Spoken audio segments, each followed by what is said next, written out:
Hello बच्चों, आप लोग कैसे हैं? आप आई एम वेलकम इन जीवी सुमित एकेडमी। तो आज हम लोग 12th क्लास का न्यू सेशन स्टार्ट करने वाले हैं। दो बैच स्टार्ट कर भी चुके हैं, जिसमें से आज होली के शुभ अवसर पर विद्यार्थी लोग आए, बोले कि सर होली के बाद हम सोचे थे 12th क्लास का मैथ पढ़ना है, लेकिन कुछ ऐसे स्टूडेंट हैं जो 11th क्लास में बोलता है कि first year is the enjoy year, लेकिन एंजॉय ईयर नहीं कर रहा। फर्स्ट ईयर में 11th क्लास में बच्चे लोग एंजॉय करके आते, बोलते कि सर 12th क्लास का मैथ पढ़ना है।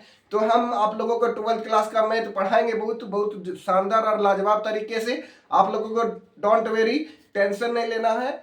हम सुमित कुमार हुए, मतलब आप लोगों को मैथ पढ़ाएंगे। और आप लोग ऐसा जानते हैं कि यहाँ पे एसएससी, रेलवे और आईटीआई पॉलिटेक्निक का भी तैयारी करता है, उसका भी विद्यार्थी आते हैं, जिसमें से हम लोग दो गो बैच 12th क्लास का स्टार्ट कर चुके हैं। ये तीसरा बैच होगा जो होली के बाद मतलब स्टार्ट होगा, मतलब 20 तारीख से ऐसा मान सकते हैं। अभी बच्चे को फाउंडेशन से बताएंगे जो जरूरी चीज है। तो चलिए आज हम लोग जो है 12th क्लास का मैथ का सिलेबस देखने वाले, जिसमें से कौन कौन सा टॉपिक आने वाला है 12th क्लास का, उसके बारे में देखेंगे। तो सबसे पहले आप लोगों को बता दें, यहाँ पे जो है अभी इस बार भी 12th क्लास का एग्जाम का बच्चे लोग जीवी सुमित एकेडमी यानी ज्ञानवर्धन एकेडमी, पहले ऑफलाइन में इस कोचिंग को जाना करते थे, लेकिन इसको ऑनलाइन यूट्यूब पे जब लाए तो इसको जीवी सुमित एकेडमी के नाम से रख दिए। तो यहाँ पे जो बच्चे लोगों का 100 में 100 मार्क्स आया हुआ है, 10th क्लास में भी मैथ में 100 में 100 नंबर लाया है, वो एक मेरा छोटा भाई आप लोगों को पहले से ही जानते हैं। और 2024 में 2023 में जो रिजल्ट आया, 24 से 25 का सेशन का जो एग्जाम हो गया, लेकिन रिजल्ट अभी पब्लिश नहीं हुआ है। अब 2025 आने वाला है, 2025 जो चल रहा है, 25 से 26 सेशन, यानी 25 से 26 सेशन का जो है बैच स्टार्ट होगा मैथ 12th क्लास का, जिसमें से आज हम लोग जो है सिलेबस डिस्कस करने वाले, कौन कौन सा टॉपिक कितने मार्क्स का आएगा और मैथ में कितना नंबर का आता है वो सब बताएंगे। 12th क्लास का क्वेश्चन बैंक भी बताएंगे। सबसे पहले तो आप लोगों को एनसीईआरटी और केसी सिन्हा बुक का सोल्यूशन मिलेगा। जैसे ये केसी सिन्हा बुक हो गया, जो मान लेते स्टूडेंट केसी सिन्हा पढ़ना चाहते उसके लिए केसी सिन्हा का स्पेशल अलग बैच है। ये केसी सिन्हा हो गया, और ये क्या हो गया, ये केसी सिन्हा पार्ट 1 हो गया और केसी सिन्हा पार्ट 2 हो गया। इसमें मतलब मैथ का ग्रंथ ही है, पूरा मैथ का सोल्यूशन करवाते हैं। जो मान लेते हैं टारगेट लेके चलता है कि सर हमको केसी सिन्हा के साथ साथ एनडीए का भी तैयारी करना है, हमको हायर कम्पिटिटिव लेवल का भी तैयारी करना है, उसके साथ साथ जो है ऑब्जेक्टिव सब्जेक्टिव बताते हैं। साथ में जो है एनसीईआरटी, ये वाला जो एनसीईआरटी बुक है, यानी ये वाला एनसीईआरटी, और ये मतलब एनसीईआरटी, ये एक पार्ट 1 बुक हो गया भाग 1, और एक पार्ट 2, ये पार्ट 2 बुक है, यानी दो गो बुक है एनसीईआरटी वाला। एनसीईआरटी वाला बुक से भी हम लोग क्या कराएंगे, तैयारी करवाएंगे। तो देखिए तैयारी करने में इसमें जो है 95 मार्क्स मेरे स्टूडेंट लेकर आए, 95 में 100 आता। ऐसा विश्वास दिलाते हैं, अगर आप लोग 11th क्लास भी नहीं पढ़े हैं, अगर एक बार आप पढ़ लेते हैं मेरे द्वारा, तो आपको देखिए कितना शानदार लाजवाब तरीके से, जब आप खुद अपने आप अगर मैथ को बनाते हैं और सोल्यूशन करने में मजा आता है। तो मैथ क्या होता है, मैथ ऐसा चीज है, बन रहा है तो बनाने में मन लगता है, लेकिन जब नहीं बन रहा है तो चलो बंद करो यार, हमको समझ में नहीं आ रहा है, बंद करो, किताब छापो, सूझ जाओ। तो ऐसा नहीं करना है, जब मैथ बनता है तो फिर बनने लगता है, नहीं बनता तो फिर बंद करो। तो ऐसा बात नहीं, आप लोगों को थ्योरी पढ़ाएंगे, ऑब्जेक्टिव पढ़ाएंगे, साथ ही साथ सब टेस्ट भी लेंगे। मतलब मान लो तो एक टॉपिक खत्म हो गया मैट्रिक्स, मैट्रिक्स खत्म होने के बाद उसका टेस्ट लेंगे, फिर डिटरमिनेंट स्टार्ट करेंगे, डिटरमिनेंट खत्म होने के बाद टेस्ट लेंगे, ऑब्जेक्टिव और सब्जेक्टिव दोनों का, ताकि अभी से क्या होगा, आप लोगों का प्रिपरेशन बढ़िया चलता रहेगा। तो इसमें हम बताएं कि मैथ में 95 में 100 मार्क्स लेकर आए 2023 से लेकर 24 वाला सेशन में, लेकिन अभी जो सेशन चल रहा है 24 से लेकर 25 से 26 चल रहा है। अभी सेशन क्या चल रहा है, 24-25 ना, 24-25, तो जो 26 में रिजल्ट आएगा। अभी सेशन 25 से लेके 26 वाला एग्जाम 26 में होगा आपका एग्जाम। तो चलिए सबसे पहले हम लोग स्टार्ट करते हैं सिलेबस, कौन सा कितने नंबर का आएगा। तो आप लोग क्वेश्चन बैंक देखे ही होंगे कौन सा एग्जाम कितने नंबर का आता है। तो यहाँ पे जो इंग्लिश और हिंदी दोनों मीडियम में पढ़ेंगे। तो चलिए सिलेबस आज हम लोग क्लियर करते हैं। सिलेबस में क्या क्या आएगा, लिख लो, कॉपी लिखो। सिलेबस आप लोगों को पहले आज हम बता देते हैं। जैसे सिलेबस हो गया,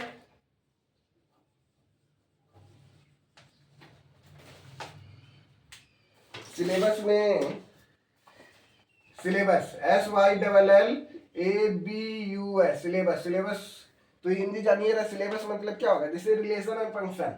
पहला टॉपिक क्या आता है, रिलेशन एंड फंक्शन, यानी जैसे रिलेशन और फंक्शन टॉपिक हो गया, इसको हिंदी में बोलते हैं संबंध और फलन। इसको हिंदी में क्या बोलते हैं, संबंध एंड फलन। दूसरा टॉपिक हो गया प्रतिलोम का त्रिकोणमिति फलन। प्रतिलोम का त्रिकोणमिति फलन यानी इनवर्स ट्रिगोनोमेट्री, इसको बोलते हैं इनवर्स ट्रिगोनोमेट्री। इनवर्स ट्रिगोनोमेट्री इसका हिंदी में बोलते हैं प्रतिलोम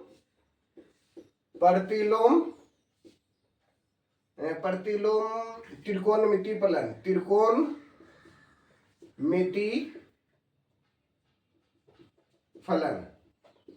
त्रिकोणमिति फलन।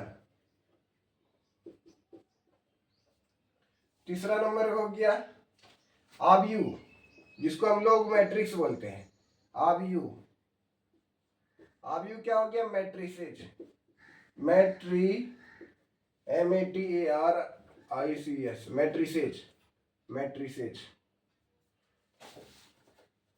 मैट्रिक्स भी लिख सकते हैं, मैट्रिक्स। फोर्थ नंबर में हो गया डिटरमिनेंट, इस सब के बारे में बता रहे। डिटरमिनेंट हो गया सारणिक। सारणिक मतलब क्या हो गया, डिटरमिनेंट।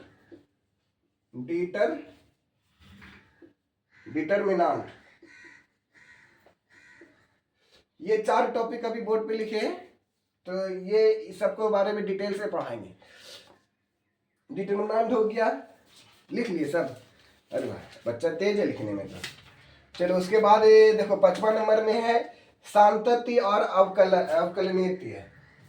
मिटाते हैं इसको, तब पहले समझ जाओ। अब रिलेशन फंक्शन है क्या, इसको पढ़ेंगे तो समझेंगे कैसे। ये 12th क्लास का हम लोग सिलेबस बता रहे हैं। कौन सा क्लास है, 12th क्लास का बता रहे हैं। 12th क्लास तो बताएंगे जरूर। और जहां पे मान लेते हैं हमको, जैसे ये रिलेशन और फंक्शन है, ये क्लास 11th में भी है। ये क्या क्लास 11th में भी है। मान लेते 12th क्लास का पढ़ाएंगे तो 11th क्लास का क्या होगा, कॉन्सेप्ट प्रयोग होगा। तो वहां पे पहले हम लोग क्या करेंगे, 11th क्लास का कॉन्सेप्ट बता देंगे एक दिन में। फिर उसके बाद 12th क्लास का स्टार्ट कर देंगे। फिर इनवर्स ट्रिगोनोमेट्री। अब ट्रिगोनोमेट्री 11th क्लास में भी है और 10th में भी है।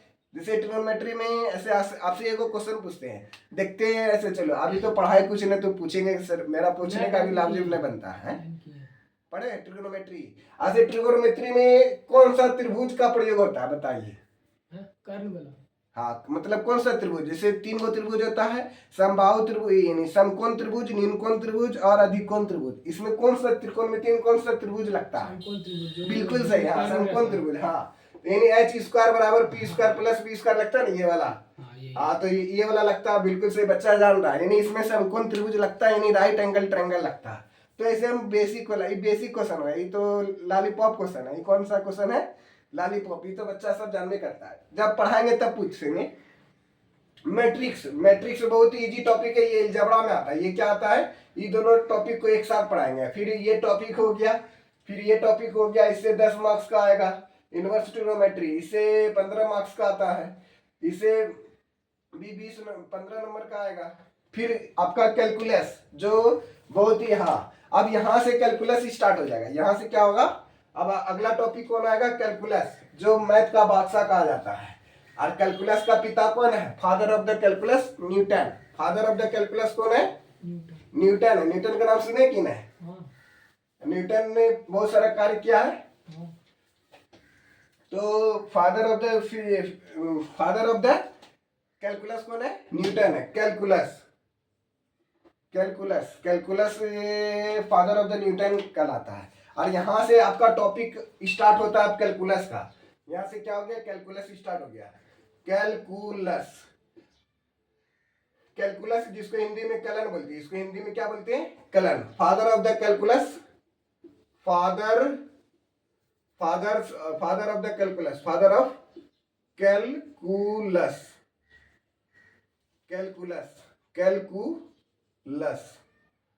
फादर ऑफ द कैलकुलस कौन कहलाता है, न्यूटन।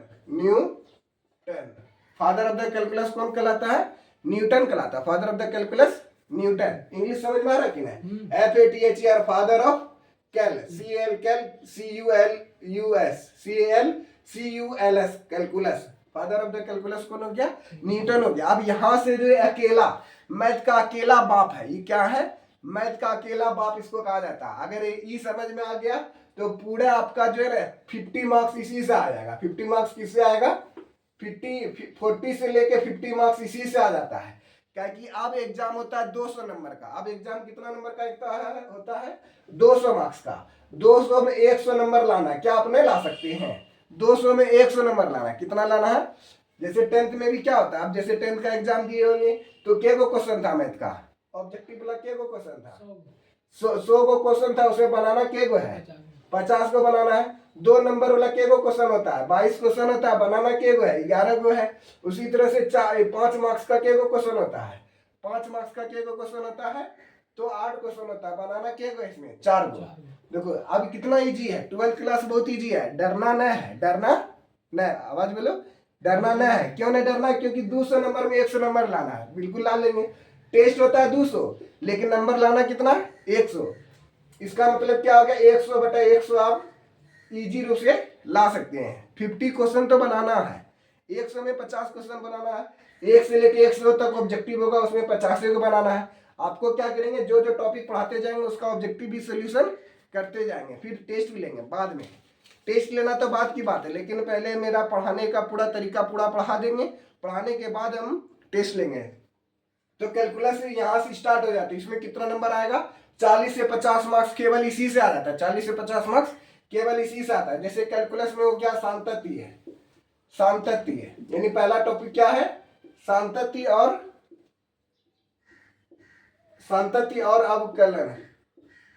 अवकलन, अवकलनीयता, इसको अवकलनीयता बोलते हैं। इंग्लिश में बोलेंगे तो कंटिन्यूटी एंड डिसकंटिन्यूटी। इंग्लिश में क्या नाम होता है?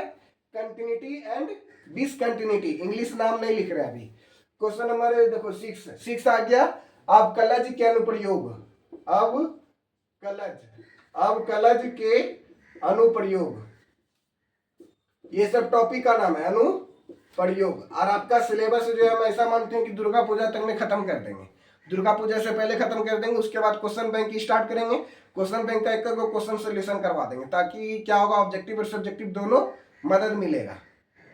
यानी एक बार अपने से सोल्यूशन किए रहेंगे तो क्या होगा, और एनसीईआरटी है तो जल्दी खत्म हो जाएगा। कोई 1 घंटा 1.5 घंटा पढ़ाएंगे, और खास रहेगा संडे को भी पढ़ाएंगे। 12th वाला को क्या करते हैं, संडे को भी पढ़ाते हैं, क्या कि दुर्गा पूजा, काली पूजा, बहुत सारा पर्व आता है, तो कभी कभी संडे को बुलाएंगे। जैसे एग्जाम नियरेस्ट आएगा। अब मंथली टेस्ट भी होता है, आप लोग का मंथली टेस्ट 11th में दिए थे? नहीं दिए थे 11th में? चलो तब तो ये मैंने जरा कर लेता है। तो ये क्या हो गया, अवकलज के अनुप्रयोग हो गया।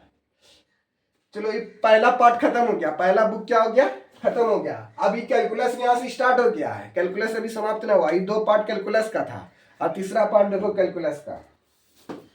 आप देखो कैलकुलस में मतलब तीसरा पार्ट, 1-2 बुक यहाँ पे हिंदी वाला, इंग्लिश का, हाँ यहाँ पे हिंदी वाला। हिंदी मीडियम में पढ़ाएंगे। चलो हिंदी मीडियम इंग्लिश मीडियम दोनों पढ़ाते हैं, लेकिन जो बच्चा जो बोलता है उसी के अनुसार से हम पढ़ाते हैं। ये भी संतत्य, संबंध और फलन दोनों हिंदी मीडियम का है। समाकलन। अब पार्ट टू यहाँ से स्टार्ट हो गया। पार्ट 2 यानी दूसरा बुक, ये क्या हो गया, दूसरा बुक स्टार्ट हो गया। यहाँ से पार्ट 2 स्टार्ट हो गया। पार्ट 2 में आएगा समाकलन, जिसको इंटीग्रेशन बोलते हैं। डिफरेंशिएशन, इसको बोलते हैं डिफरेंशिएशन के अनुप्रयोग, यूजेज ऑफ द डिफरेंशिएशन।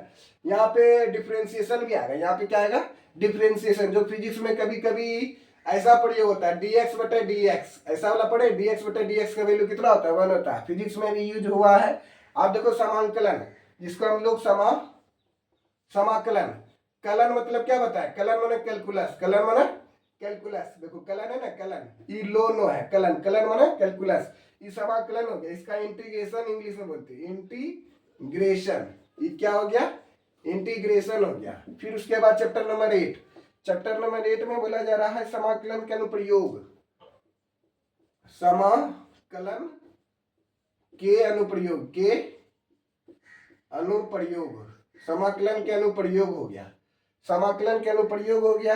फिर 9 नंबर में बोल रहा अवकलन, अब कलन समीकरण, अवकलन समीकरण हो गया, ये अवकलन समीकरण हो गया 9 नंबर में, अवकलन समीकरण। ये सब कैलकुलस का ही पार्ट है। अब ये कैलकुलस खत्म हो गया, इतना नंबर क्या है, चैप्टर नंबर 5 से लेके चैप्टर नंबर 9 ये पूरा कैलकुलस है। लेकिन कैलकुलस में भी क्या करेंगे हम लोग, दिमाग से पढ़ेंगे। क्या करेंगे, दिमाग से पढ़ेंगे, जिससे हम लोग को 40 से 50 मार्क्स केवल इसी से आना है। 40 से 50 मार्क्स केवल क्या करना है, इसी से आना है। 40 से 50 मार्क्स केवल क्या होगा, इसी से आएगा आप लोगों को। तो 40 से 50 मार्क्स केवल इसी से आएगा। चैप्टर नंबर 5 से लेकर चैप्टर नंबर 9, देखो कितना चैप्टर है, 1 2 3 4 5 चैप्टर है। 3 मंथ या 2 मंथ में खत्म होगा। क्या लगेगा, 2 मंथ या 3 मंथ लग सकता है, 2 से 3 मंथ, यानी 60 दिन लगता है अप्रॉक्स, 60 से लेकर 90 दिन। 60 से 90 दिन पढ़ेंगे तो टॉपिक खत्म हो जाएगा, जिसमें 40 से 50 मार्क्स क्या हो जाएगा, आपके हाथ में रहेगा। लेकिन इसको पढ़ने से पहले ट्रिग्नोमेट्री मजबूत रहना चाहिए। ट्रिग्नोमेट्री का फॉर्मूला क्या होना चाहिए, मजबूत रहना चाहिए। ट्रिग्नोमेट्री का सब चीज कॉन्सेप्ट याद रहना चाहिए, तभी कैलकुलस समझ में आएगा। ये समाकलन माना इंटीग्रेशन, इंटीग्रेशन किसको कहते हैं, जब जैसे देखेंगे ऐसे करके सिंबल रहता है dx, dx का इंटीग्रेशन क्या होता है, x होता है। अब ये इंटीग्रेशन का सिंबल है, ये क्या है, ये सांप न है, इसको सांप न बोलते, इसको क्या बोलते हैं, इंटीग्रेशन। मैथ में इंटीग्रेशन इसका प्रयोग होता है, इसको भी डिटेल से पढ़ाएंगे। अब हम लोग जो पढ़ने वाले 3D, अब क्या आएगा, अब इधर से जो पढ़ने वाले 3D, जैसे आपका टॉपिक हो गया, हाँ ये सदिश बीजगणित। अब यहाँ से अलजेब्रा आ गया बेटा, तो इसको भी पढ़ाएंगे शुरू से, जब पढ़ाएंगे तब समझ में क्या होगा, आ जाएगा, सब समझ में आ जाएगा। अभी थोड़ा थोड़ा डिटेल से बता दे रहे हैं, मतलब क्या क्या पढ़ना हम लोगों को। फिर उसके बाद है सदिश बीजगणित, चैप्टर नंबर है 10। चैप्टर नंबर 5 9 हो गया था, चैप्टर नंबर 10 में सदिश बीजगणित,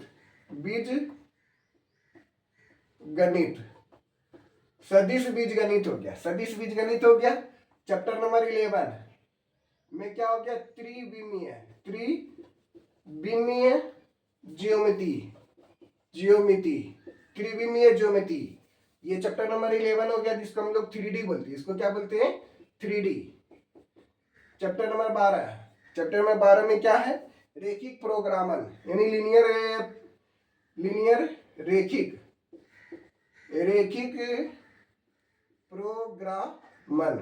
रेखिक प्रोग्रामन हो गया। फिर चैप्टर नंबर 13 है प्रायिकता, जिसको इंग्लिश में बोलते हैं प्रोबेबिलिटी। ये सब टॉपिक आपका अब फिनिश हो गया। इतना सा टॉपिक पढ़ना है, चैप्टर नंबर 13 तक पढ़ना है कम से कम हम लोगों को।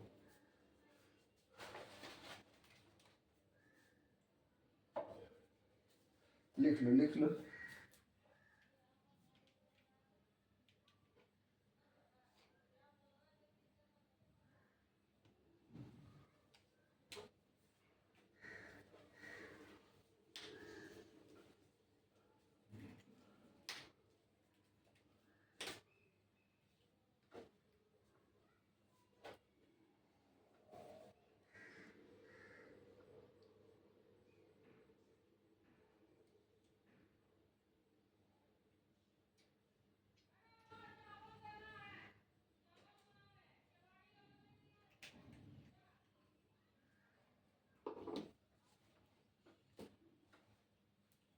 लिख लिया बाबू। चलो अब तुमको बताते हैं, टाइम भी तुम्हारा, टाइम का सोचना ना, टाइम तो अपने हिसाब से हो जाएगा। ये सब टॉपिक है, ये सदिश बीजगणित हो गया, बीजगणित जिसको अलजेब्रा बोलते हैं हम लोग, 3D, यानी 3D और 2D। इसमें 2D 11th क्लास में पढ़ाया जाता है, लेकिन 3D किसमें पढ़ाया जाता है, 12th क्लास में। तो 2D अपने पढ़ेंगे तो 3D में दिक्कत होगा। बैच में आपको ज्यादातर विद्यार्थी रहेगा तो दिक्कत होगा। देखो मेरे पास भी बेंच का क्या कमी है, बेंच लेके रखी है, लेकिन बाहर में उर्दू बाजार में खोलने का मेरा प्लानिंग था।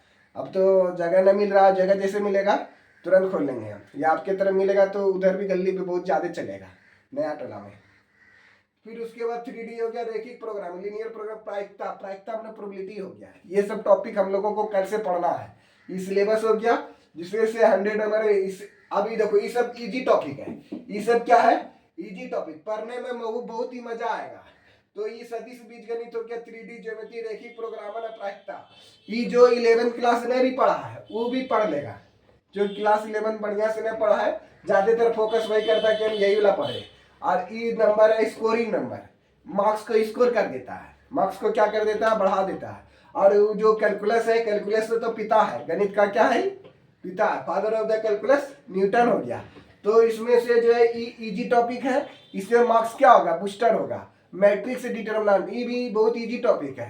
तो कल से जो हम लोग मैट्रिक्स और डिटरमिनेंट स्टार्ट करेंगे मैट्रिक्स और डिटरमिनेंट, इसको आव्यूह हिंदी में बोले थे। ये मैट्रिक्स जो चैप्टर नंबर 3 है आव्यूह, तो ये कल आप लोगों को बताएंगे। ठीक है, प्रायिकता हो गया। तो आज मतलब यही तक रखते हैं, और कोई डाउट है तो पूछिए। आप क्वेश्चन बैंक भी मतलब सोल्यूशन करवाएंगे, क्वेश्चन बैंक भी सोल्यूशन करवाएंगे। मतलब जैसे 12th क्लास का, जैसे ये देखिए ये ऑब्जेक्टिव वाला बुक है, जैसे जैसे ये ऑब्जेक्टिव बुक है ना, ऑल इन वन ऑब्जेक्टिव, यानी इसमें फिजिक्स, केमिस्ट्री, मैथ, बायोलॉजी सब का है। लेकिन हमको तो मैथ का पढ़ाना है। जैसे मान लेते हैं हमको मैथ पढ़ा रहे हैं, मैथ में आपका रिलेशन ऑफ फंक्शन हो गया। तो रिलेशन फंक्शन में देखो कितना ऑब्जेक्टिव दिया गया है, 60 गो ऑब्जेक्टिव है। तो 60 गो ऑब्जेक्टिव का पहले सोल्यूशन करवाएंगे। मान लेते रिलेशन ऑफ फंक्शन पहला टॉपिक, उसका फिर 60 गो ऑब्जेक्टिव का सोल्यूशन करवा देंगे। कुछ होगा तो केसी शर्मा का भी ऑब्जेक्टिव का सोल्यूशन करवा देंगे, क्योंकि ऑब्जेक्टिव तो एग्जाम में आएगा पर 100 क्वेश्चन, उसमें बनाना क्या गो है, 50 को क्वेश्चन बनाना है। तो उसके बाद हम टेस्ट लेंगे, टेस्ट तो बाद में लेंगे, लेकिन पहले हम पढ़ा देंगे, ठोक ठाक के मजबूत कर देंगे। जैसे कुमार क्या करता है, कुमार जो चक्का चलाता है, यानी बर्तन जो बनाने का कार्य करता है, वो क्या करता है, मूर्ति जैसा बनाना चाहेगा वो ऐसा बना लेगा। तो कुमार के हाथ में है। जैसे टीचर क्या है करता है, यानी टीचर जैसा पढ़ाएगा, गुरु क्या, चेला कैसा हो जाएगा, उसी आकार बर्तन बन जाता है। तो आप लोगों को इस तरह से हम पढ़ाएंगे कल से, तब आप आज ही, ठीक है। तो आज तो कुछ नहीं पढ़ा है हुआ तुम्हारा, आज ही मतलब खाली सिलेबस बताया। कल से क्या करेंगे, टॉपिक स्टार्ट करेंगे मैट्रिक्स का, और सवाल भी बताते चलेंगे। ठीक है, तब आज का सेशन यहीं तक रखते हैं। जय हिंद, जय भारत, थैंक यू। आज का सेशन यहीं तक रखते हैं, और लाइक, शेयर एंड सब्सक्राइब करना ना भूलें। और जो भी विद्यार्थी है जो 11th क्लास से 12th क्लास में पढ़ना चाह रहा है, जो 12th क्लास में बहुत ही मतलब मैथ कमजोर है, नहीं पढ़ पा रहे हैं, तो एक बार हमको जरूर संपर्क करा दें। 10th वाला को तो मैथ से डर लग रहा है सर, आत्मा खत्म हो जाएगा, मैथ से डर लग रहा है, उन लोग को विद्यार्थियों को पढ़ा दिए हैं और मैथ में जरूर पास कर गया है, फेल होते होते बचा दिए हैं। 1 महीना हम लोग को मैथ का तैयारी करवा दी। इस बार जो एग्जाम हुआ 12th क्लास, वैसे डर लग रहा है, मैथ से डर लग रहा है। मतलब मैथ से डरना नहीं है। देखो क्या लगता है, मैथ से लगता है जिनको डर, जीबी स्मिथ बनाता है उसको निडर। ये टैगलाइन है, ज्ञानवर्धन एकेडमी का टैगलाइन क्या है, मैथ से लगता है डर, उनको जीबी स्मिथ बनाता है निडर। तो आपको यहाँ पे आए तो डरना नहीं, आराम से। कल से बैच स्टार्ट होगा, तो आप लोग कल से डेली आ जाइए करिएगा। क्या ये ना टैगलाइन है, देखो, जीबी स्मिथ से जिनको डर लगता है उसको बनाता है निडर।